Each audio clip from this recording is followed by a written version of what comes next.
Assalamualaikum warahmatullahi wabarakatuh. Kembali lagi bersama channel Dunia Horor, channel yang menceritakan kisah-kisah mistis atau kisah-kisah horor. Kita langsung ke ceritanya. Cerita ini yang berjudul Teror Pocong Asrama, yang saya ambil dari Nurci. Suasana senja yang mencengkam membuat bulu kudu naik. Hanya terdengar suara azan maghrib dari masjid asrama. Sepi bagai tak berpenghuni semenjak meninggalnya Fadli, suaminya Syarifah, karena kecelakaan mobil beberapa waktu lalu. Membuat ibu-ibu takut warawiri di depan rumah walau sekadar membeli sayur pada paman yang biasanya datang ke dalam asrama. Fadli hancur tak berbentuk pun potongan-potongan tubuhnya berserakan. Baju lorengnya pun seperti kain perca. Syarifah stres menerima kenyataan pahit itu. 2 bulan sudah Syarifah menginap di rumah orang tuanya yang jaraknya 1 jam dari asrama. Rumah dinas Fadli kosong, tetapi setiap malam pasti ada suara-suara mengerikan. Apalagi rumah Ana, istrinya, Faktur bersebelahan. Setiap malam membuat Ana dan Fatur terjaga. Kunci rumahnya Syarifah diserahkan pada Ana. Anehnya, jika didatangi ke rumah Fadli, biasa saja, rapi dan bersih. Tengah malam Jumat, Ana terbangun karena sakit perut. Tidak sengaja, ia melihat sosok bayangan putih melintas dari jendela rumahnya menuju rumah Syarifah. Saking tidak kuasa menahan sakit perut, Ana tidak mengubrisnya. "Aku jadi penasaran pada sosok bayangan tadi," ucap Ana setelah selesai dari toilet. Malam itu Fatur sedang piket. Tanpa ragu, Ana keluar rumah menuju ke rumah Syarifah. Dengan pelan-pelan, Ana membuka pintu rumah Syarifah. Setelah mengendap-endap dari luar sampai dapur, tidak ada sosok yang dilihat Ana tadi. Namun saat Ana membuka pintu kamar Syarifah, Ana lari pontang-panting keluar dari rumah Syarifah. Sejak kejadian malam itu, Ana jatuh sakit bahkan tak bisa berbicara. Mulutnya tidak bisa dibuka, membuat seisi asrama bertanya ada apa sebenarnya yang terjadi sampai membuat Ana sakit seperti itu. Karena penasaran, setelah seminggu kejadian yang menimpa Ana, Morris dan Nurul berencana pergi ke rumah Syarifah tengah malam nanti. Mereka berjanji tidak memberitahu pada suami masing-masing. "Apa yang kita bawa saat ke rumah Syarifah?" tanya Nurul pada Morris. "Apa yang dibawa? Mungkin pentungan aja," kata Morris. "Mbak Morris saja yang bawa. Punya kami kan sudah rusak, dihancurkan anakku," ucap Nurul. "Baiklah," jawab Morris singkat. Saat Morris dan Nurul sedang ngobrol, tidak sengaja Lisa mendengar obrolan mereka. Kebetulan Lisa lewat. "Aku dengar rencana kalian," seru Lisa pada Morris dan Nurul. "Astaga, Mbak Lisa," pekik Nurul setengah kaget. "Aku boleh ikut?" tanya Lisa. Morris dan Nurul saling berpandangan. Mereka menggelengkan kepala. Dalam hati Nurul, bahaya ini, Mbak Lisa kan penakut. Nurul menarik tangan Lisa untuk duduk. "Mbak Lisa beneran mau ikut?" tanya Nurul. "Kenapa tidak?" jawab Lisa. "Mbak Lisa janji ya, jangan teriak. Ini rahasia kita saja. Bahkan kami tidak izin pada suami. Karena biasanya Mbak Lisa kan penakut. Besuk Mbak Ana saja belum pernah," kata Morris. "Hehehe, iya, aku lupa belum besuk Mbak Ana. Besoklah aku besok ke rumah Ana," kata Lisa. Mereka pun menjelaskan misi pada Lisa. Morris dan Nurul pura-pura mengusir Lisa supaya pulang. Alibi agar Lisa lupa pada rencana mereka, sebab Lisa ini orangnya penakut dan pelupa. "Sekarang Mbak Lisa pulang dulu, nanti malam aku telepon," kata Nurul. "Oke lah," kata Lisa singkat. "Semoga saja Mbak Lisa lupa," harap Nurul pada Morris. "Iya, biasanya juga lupa kok," timpal Morris. Setelah Lisa pergi, Nurul dan Morris pun melanjutkan aktivitas mereka. "Mbak, Belum tidur kan? Tanya Nurul pada Morris dalam chat WhatsApp. Iya, aku gelisah nih, balas Morris. Mana masih pukul 22.25 VIP lagi, balas Nurul. Karena malas membalas chat Morris, keluar rumah menuju rumah Nurul. Mbak Nurul, buka pintu, seru Morris. Astagfirullah, Mbak bikin kaget saja, ucap Nurul setengah berlari menuju arah pintu. Aku takut dilihat Lisa, bisa gawat kan, ucap Morris. Iya juga, ayo cepat masuk, seru Nurul.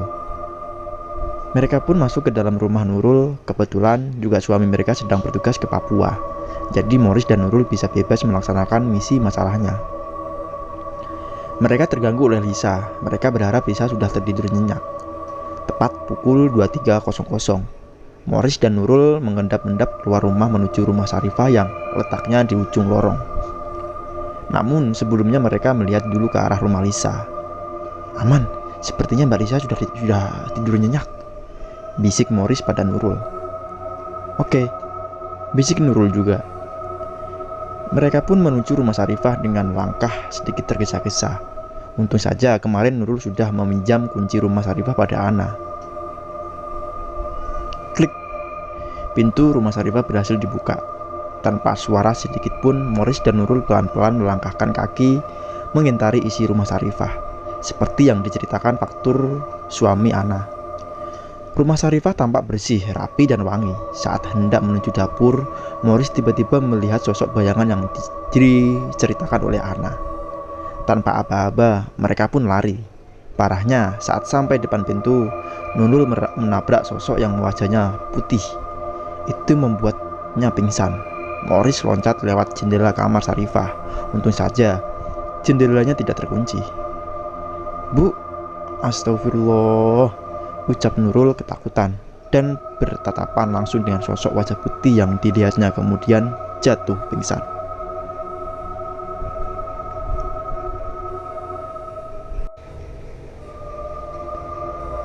Kembali ke 2 bulan sebelum Fadli meninggal. Mas, apa tidak bisa minta tolong Om Faktur saja yang berangkat untuk menjemput ibu? Tanya Sarifah. Tidak bisa, Dek. Faktur sedang piket, jawab Fadli sambil menyiapkan barang-barangnya. Aku ikut ya, Mas, pinta Sarifah. Tidak usah, Mas berangkat sendiri saja. Lagian hari Minggu juga balik, jelas Fadli. Mas berangkat sekarang ya? Tanya Sarifah. Iya, setelah salat isya dulu. Tolong nanti cek barang-barang, Mas. Kata ibu, aku harus berangkat sendiri karena ada sesuatu yang ingin diberikan oleh ibu, jelas Fadli pada Sarifah. Mas, perasaanku kok jadi tidak nyaman begini, kata Sarifah karena perasaannya tiba-tiba tidak nyaman. Sudah, jangan aneh-aneh. Itu azan isya, ayo kita sholat dulu, ajak Fadli pada Sarifah. Mas, aku ikut ya, please, bujuk Sarifah pada Fadli. Dek, besok kan ada pertemuan Persid. Adik itu pengurus, Mas cuma sebentar, ucap Fadli sambil menarik Sarifah ke dalam pelukannya. Ayo kita sholat dulu, minta doanya agar Mas sampai dengan selamat di rumah ibu, kata Fadli lagi. Iya Mas, maafkan Iva terlalu khawatir. Kita kan baru 5 bulan tinggal di sini. Iva takut Mas, kata ibu-ibu rumah kita ini angker, jelas Sarifah pada Fadli. Tidak usah percaya hal-hal seperti itu. Kita manusia, lebih berakal dari setan dan sekutunya. Kita berserah diri pada Allah SWT, kata Fadli pada Sarifah. Sarifah dan Fadli adalah pengantin baru. Dengan hati yang masih tidak nyaman, Sarifah tetap melaksanakan salat isya berjamaah bersama Fadli. Setelah melaksanakan sholat, Fadli pun berangkat menuju ke kampung untuk memenuhi permintaan ibunya. Jarak tempuh yang dilalui adalah 5 jam perjalanan. Ibu Fadli tinggal sendirian di kampung sebab ayah Fadli sudah meninggal sewaktu Fadli masih bayi. Setelah mobil Fadli tidak terlihat lagi, barulah Sarifah masuk ke dalam rumah. Bukan Sarifah tidak berani sendirian, sudah biasa juga ditinggal Fadli latihan di hutan selama 1 bulan. Tetapi kali ini perasaannya sungguh berbeda. Ditambah lagi mereka baru 1 bulan pindah ke lorong belakang, karena sebelumnya mereka tinggal di lorong tengah. Syarifah juga merasakan bau yang tidak nyaman di rumah mereka. Sudah 2 malam Syarifah tidak bisa tidur dengan tenang. Ada saja suara berisik yang membuatnya bangun, apalagi saat Fadli latihan di hutan 1 minggu yang lalu. Syarifah sering bermimpi buruk. Mimpi Syarifah bermacam-macam. Kadang di dalam mimpi terlihat sosok bayangan putih. Juga terlihat ada manusia yang bisa terbang. Orang bilang itu kunyang. Syarifah sudah sering bercerita pada Fadli. Tetapi Fadli hanya tertawa mendengar cerita Syarifah. Selesai makan malam, Syarifah pun tertidur dan bermimpi melihat sosok bayangan yang selalu mengganggu tidur nyenyaknya. Dalam mimpinya, Syarifah melihat Fadli di bawah sosok itu. "Mas, Mas," teriak Syarifah memanggil Fadli. "Mas, tolong, tolong," teriak Syarifah lagi. Tatapan mata sosok yang membawa Fadli sangat seram, membuat Syarifah bergidik ngeri. Bulu kuduk benar-benar dibuat merinding. Saat Syarifah meminta tolong, tiba-tiba muncul Eka yang menariknya ke arah rumah tua. "Au, aduh sakit, siapa ini?" jerit Syarifah. "Diam, jangan berisik Ifah, ini aku Eka, teman masa kecilnya Fadli," jelas Eka pada Syarifah. "Siapa kamu? Aku tidak kenal," jerit Syarifah lagi. "Kamu bisa diam, tidak?" Hardik Marini yang tiba-tiba muncul dan ternyata juga ikut menarik tangan Syarifah. "Kalian siapa? Apa hubungan kalian dengan Fadli?" tanya Syarifah.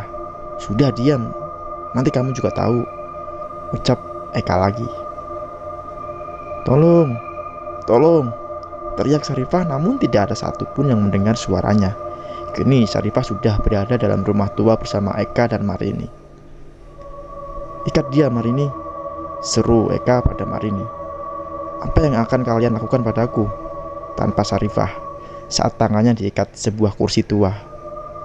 "Diam," bentak Marini. "Tolong, tolong," jerit Syarifah sambil meronta-ronta.